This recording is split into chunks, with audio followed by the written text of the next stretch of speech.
అదిగో బండి సంజయ్ గారు వచ్చారుగా. నమస్కారం సార్.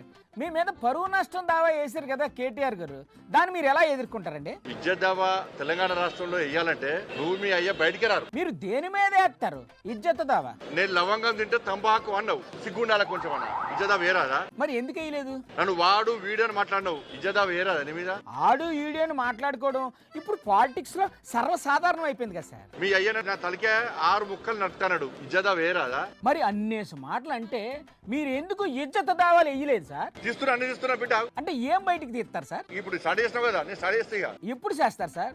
ఒక డేట్ చెప్పండి. నేను బయట చెప్పకుండా స్టార్ట్ చేస్తా. ఏం చేయాలి? పోనీ మీరు ఏడు చేస్తారో చెప్పండి సార్. ఈ సంగతి అన్ని చూస్తా. ఎవరి సంగతి? కేటీఆర్ గారి సంగతి. ఏం చూస్తారు మీరు ఆయన సంగతి? అన్ని ఫోటోలు నాకు ఉన్నాయి. ఆ ఫోటోలు ఏముంది సార్? ఎక్కడెక్కడికి ఎవరెవరు పోతున్నారు అన్ని తెలుసు. ఫోటోలు వీడియోలు ఎందుకు సార్?